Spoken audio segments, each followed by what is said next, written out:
Please welcome Chief Executive Officer Lindblad Expeditions Sven-Olof Lindblad in discussion with Skift News editor Hannah Simpson.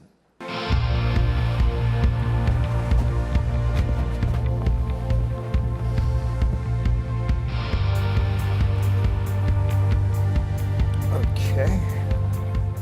Hi, everybody. Thanks for still being here today. Thank you for being here, Sven. Thank you. Before I forget, we will take questions, so please submit them at any point through the app or on Slido. And let me introduce you a little bit. Sven Lindblad comes from a family of explorers. His dad Lars Erik, founded Lindblad Travel back in the 50s, which was a pioneer in taking travelers to places like Antarctica and the Galapagos. And Sven Lindblad started the company that became Lindblad Expeditions in 1979. Your ships now go to places including the Arctic, the Antarctic, Alaska, Galapagos, et cetera, et cetera. But you have told me that you describe yourself as the Antichrist of traditional tourism, and that you can't stand tourism. So, okay, why? And how does that affect the way that you run your business? I suppose this isn't the audience to say I can't stand tourism. That would be a little much. But what I do like to avoid is the excesses of tourism. I mean, I've spent most of my adult life in the natural world in one form or another, when I'm not actually here running the business.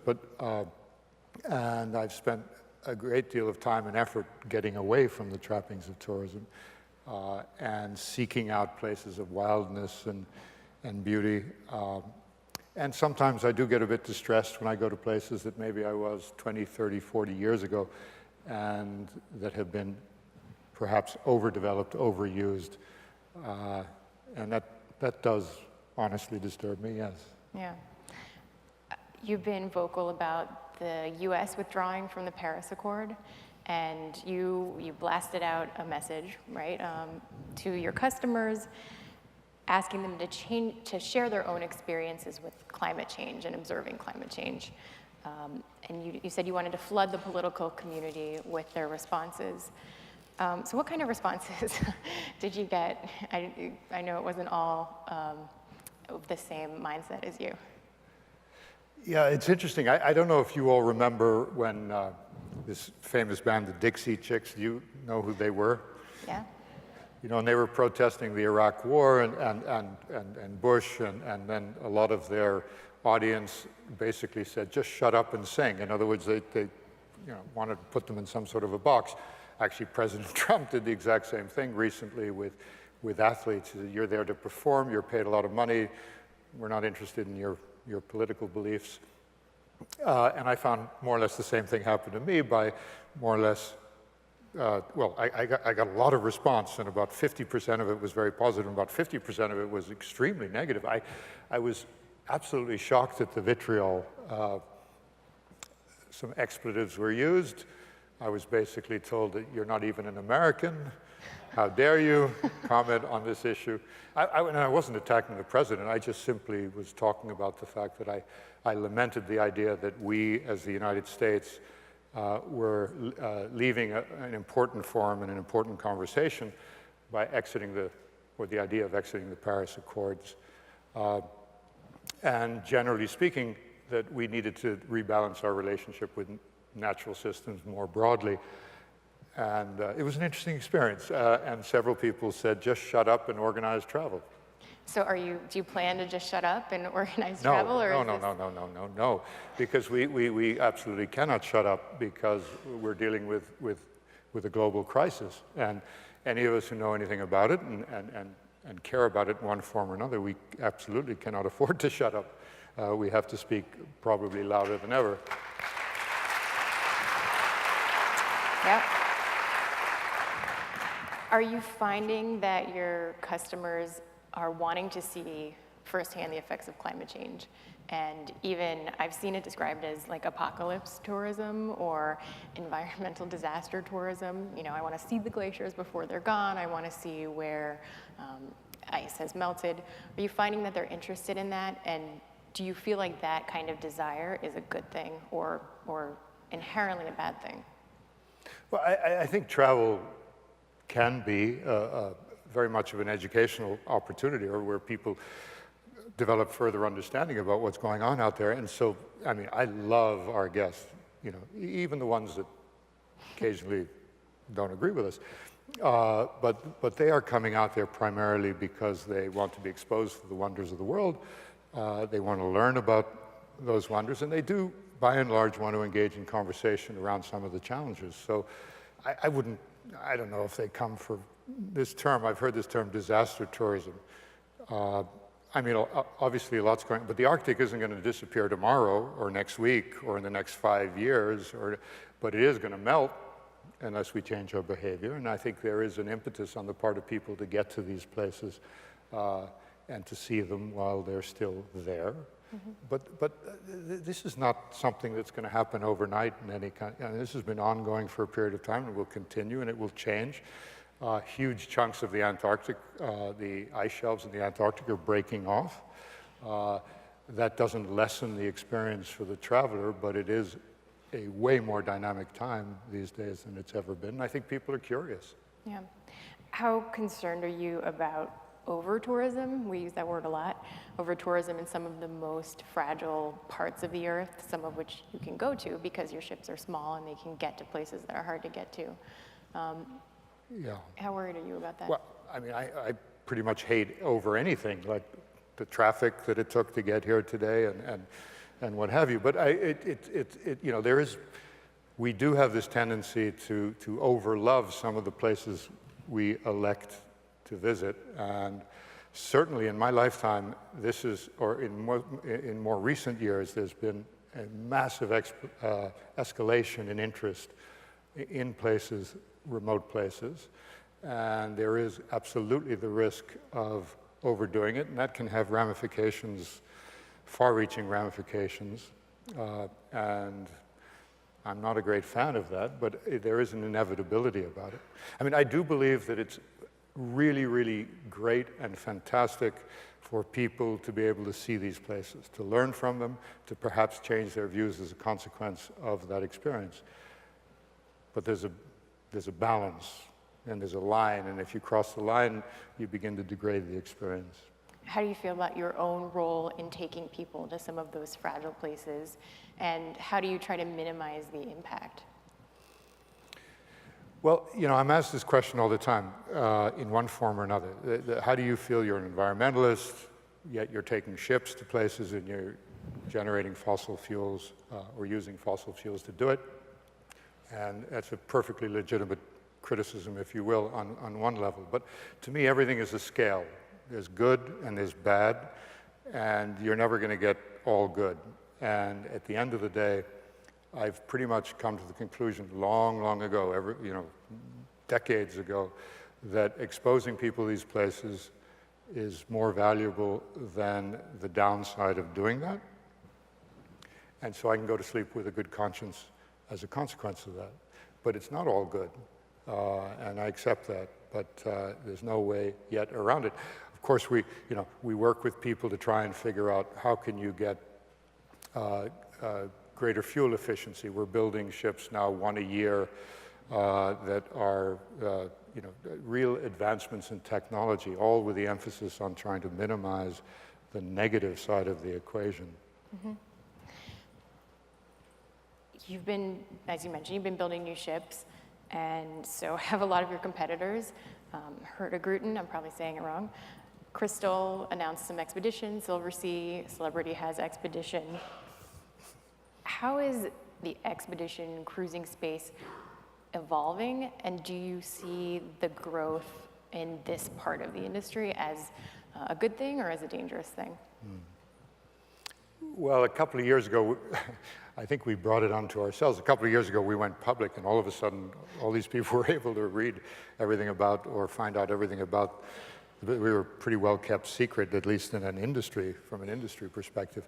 And there's been an explosion in interest in the quote-unquote expedition travel space. And so, like, within the next couple of years, there'll be something like 20 to 30 new ships built that are referred to as expedition travel or expedition cruise ships, if you will, ranging from 175, 200, 400, 500, 600 passengers. 600 passengers considered, can that still be considered like an expedition ship? In my opinion?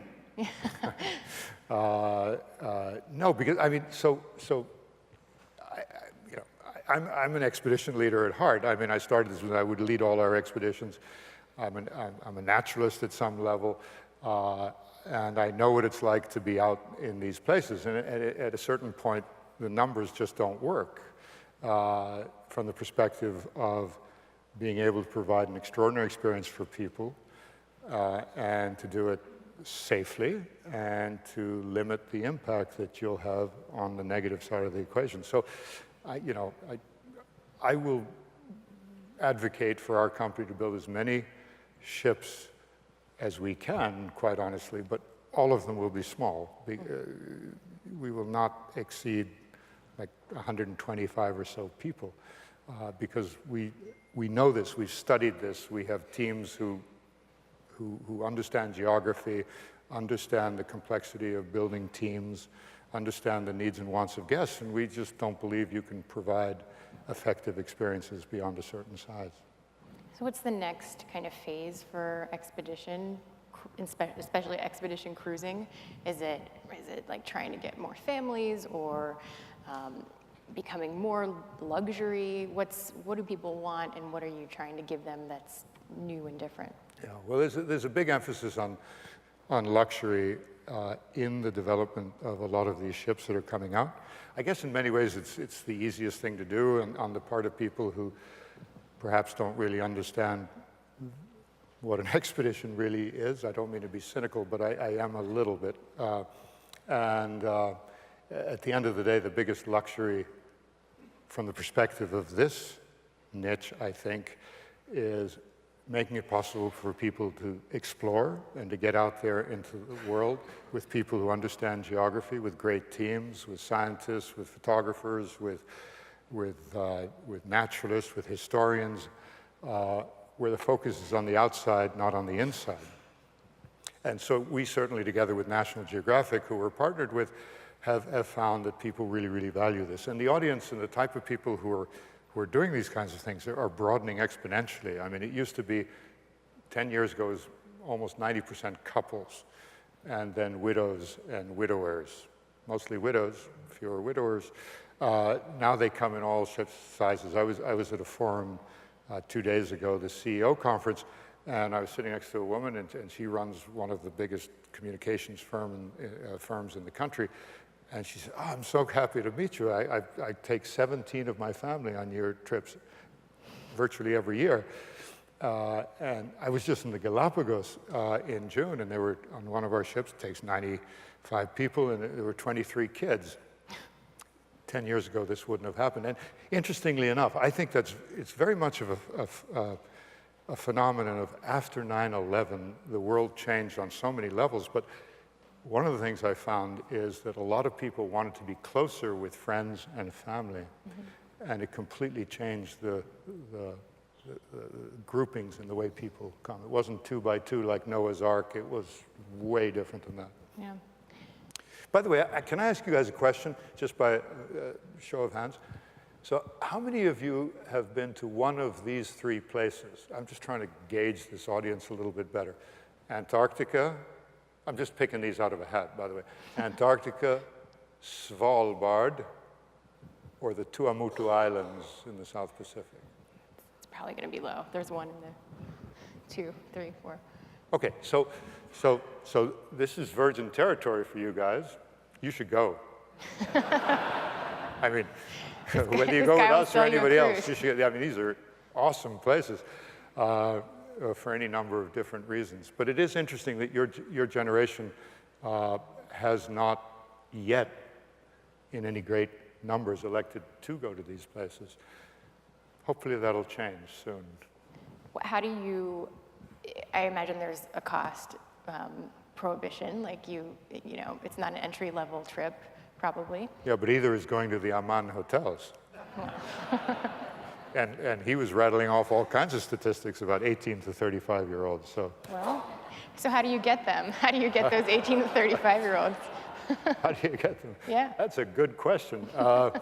Well, there are, you know, I'm not a genius in technology. I know that's surprising, or marketing to some degree, just by trying to tell stories. But I think more and more will, over time, begin to migrate, because I think there's an inherent explorer gene in everybody, and I think this notion of wildness is very compelling, particularly as our lives get, you know, increasingly more complex. I think there is life beyond an iPhone, and kind of just like leaving all that aside, and kind of reconnecting with nature. I mean, it is the most wonderful thing you can do, to be honest. We've been talking about permanent anxiety. Perm anxiety is what we're calling it. And Anxiety. perm anxiety. That's a new one. And travel, yeah. Yeah. You should check out our magazine, just put it out. But travel in this constant state of anxiety. And I don't know if you think that people are trying, well, do you think that people are seeking out these farther flung destinations that are more remote as a way of coping with that? Or do you think there's anxiety built into the idea of going somewhere so far away? So, I'm trying to think of there's an interesting story about, and I'm going to go back to 9/11 for a moment, because once that happened, I pretty much thought our business was finished, and we got together as a team after that and said, what are we going to do about this? And we actually came up with a campaign, and we're pretty loud about it, which was contrary to what was happening in the industry. And I remember our chief financial officer said, Sven, why are you going to spend all this money? People aren't going to listen. I said, well, if we don't spend it, we're guaranteed to go out of business. If we spend it, we might go out of business, so the latter seems more preferable than the former. But we developed this campaign around this notion of a tonic for wildness, the tonic of wildness. It was a term that Thoreau coined. Out of curiosity, how many of you know who Thoreau is? Okay, come on. Okay. All right, that's good. It's a good crowd. That's good. I don't mean to be, you know, it's just sort of curious, because as times change, you know, there's lots of things that we all don't necessarily connect with, because it's just of another time. But in any case, and we found, and I did a lot of research, and I discovered that, like, for example, Theodore Roosevelt, when he was struggling with tough decisions, would go to Yellowstone and just lose himself in wildness to wrestle with some of those decisions. Lincoln created Yosemite National Park during the Civil War. And there's endless stories about people who have looked to nature as a tonic to help them wrestle with stress in one form or another. And I think it makes a lot of sense. And once you do it, it becomes pretty self-evident. Do you still use that? I mean, it's been a lot of years since you came up with that campaign. Do you still push that idea? We still push that idea, because it's an evergreen idea, I think. Yeah. How big do you think your company can get? You said you'll just keep building ships, but they'll stay small. How big do you want to get? How big should you get? That's a really good question. Of course, that question is asked by lots of different constituents for different reasons. I'm not very, very motivated by becoming big as a goal. I do believe that if we do what we do correctly and people appreciate it, there is a likelihood we'll get bigger. And that's a good thing on a multitude of levels. It also creates challenges on a multitude of levels, because at the end of the day, above all else, we are totally dependent on building teams of great navigators, naturalists, photographers, people who can help travelers get the best out of their experience. And that takes time, and at the same time, people who are sociable and are eager to interact. And I think anyone who underestimates that human component is probably making a mistake. I mean, it's relatively easy, expensive, but easy to build hardware. Yeah. But building the platform of purpose, if you will, that's a lot harder. Are there places where you used to go that you can't go anymore with the company? And are there places that you want to go that you can't go to yet? Oh, there are lots of places that we used to be able to go to, and we can't now, and we perhaps will again at some time. The Red Sea, for example, certain parts of the African coast because of piracy, Venezuela. The gentleman before mentioned Venezuela. Venezuela is one of the most beautiful countries on the planet. The Orinoco River is just a magnificent place from the perspective of wildlife. Of course, we can't go there for the time being. So you know, which I suppose leads into the question about what are some of the biggest risks. Mm-hmm. And the biggest risks is instability of any kind. Degradation of environments, political instability, health issues, people's feeling fear in one form or another. These are all challenges you have to navigate around, and it's getting more and more complex. Yeah. Anywhere new you're going this year or next year? Well, we're taking a deep dive, which is a good way to rephrase it, into the South Pacific. Not that we haven't been there before, but we're focusing on it quite a lot next year, primarily in the area, one of the areas that I mentioned, the Tuamotu Islands, because as far as I'm concerned, one of the great frontiers is the undersea. The remaining frontiers is the undersea, plus the fact I'm personally obsessed with spending as much time underwater as above the water. So we're going to really look for more and more places and try and encourage more and more people to get into the ocean and understand that magnificent realm. Yeah. We have time for questions now, so let's see. Oh, we've got some. Okay. I can't read that little bit over there. Okay. Do you have thoughts about Elon Musk? I think he's a genius. Okay, let me say the question. Does Elon Musk's Mars vision resonate with you as an explorer, travel planner? Oh, yeah. Absolutely. I mean, I guess that's a yes or no question. That's a yes, yes, absolutely. I mean, I would love to go to Mars at some point, particularly if I could get on Mars itself and wander around and see what's going on. All right, that is a strong yes. Given the mission of exposing people to wonderful places, do you envision offering scholarships for underprivileged young people? That's a great question. We do a lot of work with teachers. We take dozens of teachers every year. We have this program with National Geographic called the Grosvenor Teachers Fellows. The idea being that they should be rewarded for the hard work they do, plus they should be inspired to be able to bring back experiences to their classrooms that can be leveraged more broadly. I definitely think that we will do more and more with kids. And I'll just throw out a little, I'm not sure I should do this, but my dream is within the next few years is to convert one of our ships to an entirely student ship. Oh, wow. With sponsors so that we can bring young kids out, not young kids, but university kids out from lots of different countries to really have curriculums in the field. That'd be fascinating. I think we have time for one or even maybe two more. I like this one. How many countries have you traveled? Oh, how many countries have you traveled to so far? And which is the closest to your heart? I have no idea how many countries I've traveled with, and the closest to my heart is an answer I will never give. Why? I just won't. Okay. What is the second closest to your heart? I mean, it's like food, right? You know, you like what? What's Italian your favorite food? Why is that? Chinese food? Why is that hard? Okay. No, I don't. There's a reason for that because I think the world is a wonderful, diverse place, and there are different times that you want to interact with it for different reasons. Mm-hmm. We have 38 seconds left. So,